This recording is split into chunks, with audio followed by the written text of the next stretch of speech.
d'une nouvelle magie que je ne connaissais pas. Une onde de choc m'a envoyé valser dans les troupes gobelines. Arrêtée par une araignée, je me suis rapidement relevée. Pourquoi tu es du côté des monstres a crié celle qui venait de m'éjecter. Les seuls monstres que je vois, ce sont ceux qui s'attaquent à des villageois qui n'ont rien demandé, leur ai-je répondu en me remettant en position de combat. Si tu veux excéder, prépare-toi à combattre. Venait de la part du fusilier, qui chargea à nouveau son arme. De ma main sur le corps du gobelin, en faisant appel au fée de la pierre, j'ai murmuré le raid. Recouverte de roches, sa peau se renforça rapidement, tout en y ayant laissé une partie de ma vivacité.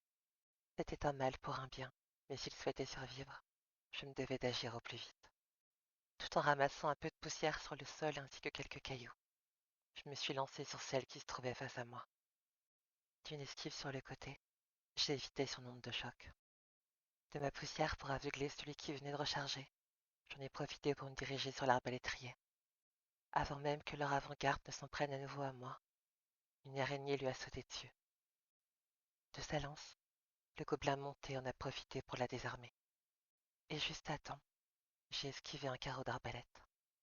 C'était pour qu'au final, ils partent se loger sur l'unité montée qui était en train de m'assister. Assassin lui ai-je hurlé en enfonçant ma lame dans son ventre.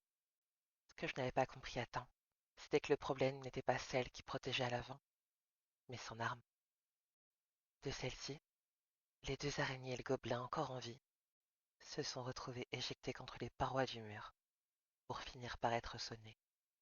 Et à ce moment-là, je n'ai pas eu le temps d'esquiver ce qui se profilait devant moi. Du bout de son canon pointant dans ma direction, le fusilier m'a tiré dessus.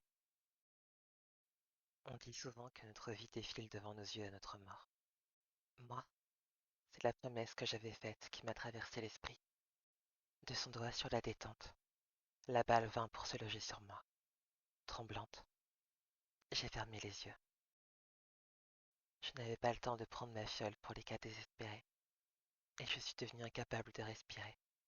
Mon plus grand rêve n'était pas de me marier, mais d'avoir un endroit où vivre, si possible en campagne, avec plusieurs ornulfes dans un grand enclos. Et prise au dépourvu, j'ai repensé à mon seul cousin qui m'avait un jour dit que la vie avait été créée par la déesse Estelle, mais qu'il ne fallait pas laisser le dieu Iriklanor de côté, car c'est grâce à lui que nous sommes capables de rêver. Dieu du sommeil et de la guerre, c'est lui qui, frère jumeau d'Estelle, récupère ce tombé au combat que sa sœur n'aura pas réussi à sauver, pour leur offrir un doux rêve pour l'éternité. Et si je pense à tout ça, c'est parce que je n'allais pas être capable de sauver le gobelin qui s'était pris un carreau d'arbalète dans le corps. D'une balle partie de la part du fusilier, c'est là qu'un bruit métallique résonna dans toute la grotte. Lorsque j'ai daigné regarder, de sa grande épée devant moi, Reynald venait de me sauver la vie. Tremblante, apeurée, et aux larmes coulant le long de mes joues, je les regardais. Ils ont... Ils ont tué quelqu'un. Je t'en... Je t'en prie, aide-moi. Lui ai-je bafouillé dans ma tristesse, en reniflant en même temps. J'aime pas taper sur des joueurs. M'a-t-il répondu en mettant son épée sur son épaule et en se retournant vers celui qui avait tiré. Mais j'ai fait une promesse, et personne ne s'en prendra à Andréal. Merci d'avoir dit ça, preux chevalier. Je n'osais pas lui dire ces quelques mots, et sa simple présence me donna des frissons. Même si un était hors d'état de nuire, si je n'intervenais pas, Reynald serait resté seul, contre deux personnes. Retirant ma dague du corps de celui que j'avais battu, je suis retourné dans la mêlée. De sa grande épée bloquée par celle au bouclier, j'ai essayé de me faufiler sur celui à l'arrière. Moi qui souhaitais devenir dompteuse d'Ornulf, je savais que ces petites bébêtes allaient me mener la vie dure. J'ai parfois laissé tomber les cours pour traîner avec des amis. Parfois j'ai été assidu, mais d'une manière générale, j'ai assez souvent déçu mes parents à cause de mes actes. Et c'est à mes 15 ans que j'ai commencé à faire du sport. J'ai perdu du poids, je me suis entraîné, mais surtout, j'ai appris à me battre.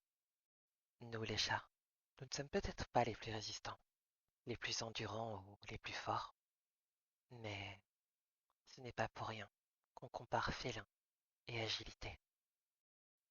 Et à nouveau, le fusilier a tiré. Je me suis abaissé en faisant le grand écart pour esquiver la balle. J'ai fait trébucher, c'est le bouclier. Et au moment de me relever, alors que j'allais mettre un coup de ma dague, une vague de vent m'a envoyé en arrière. De son épée enfoncée dans le sol, Reynald était resté sur place. Sortant de l'ombre, j'ai en premier lieu vu un esprit du vent qui virevoltait autour d'un grimoire, et deuxièmement, un magicien dans sa toge noire qui le tenait. Même avec mon chevalier pour s'occuper de tenir la ligne ennemie qui était à son contact. À nous deux, jamais nous n'aurions pu tenir 3 personnes. Une légende raconte qu'en utilisant la magie des démons, on rapproche d'un jour leur retour. Mais si les siens ont tué mes parents, ils devaient très certainement déjà être dans notre monde. Il y a fort longtemps, les dragons étaient en guerre contre leur roi, et ils l'ont battu, mais au péril de leur vie.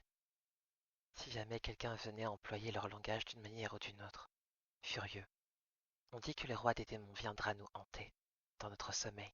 Que Iriklanor en soit témoin. Je troquerai mes rêves si ça me permet d'un jour pouvoir tuer moi-même celui qui a causé la mort de mes parents. Je vous en conjure, dragon de la pierre et du bronze, prêtez-moi vos ailes. Ai-je demandé, en draconique.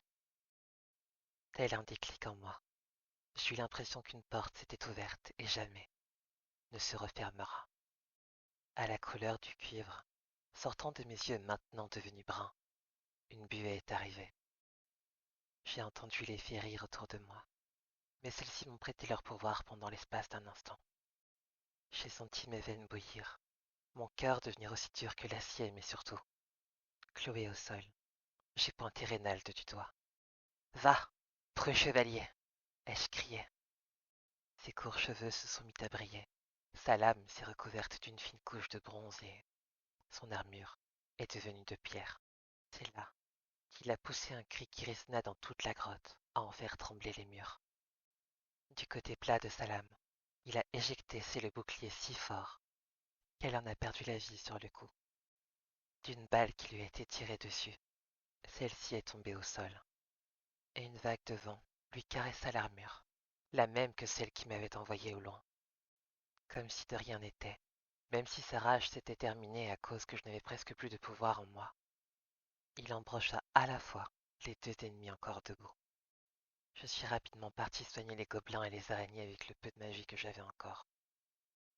En se tournant vers moi une fois le combat terminé, lorsque Reynald est arrivé à mon niveau, et que je suis allé au sien, nous nous sommes tapés du poing contre celui de l'autre.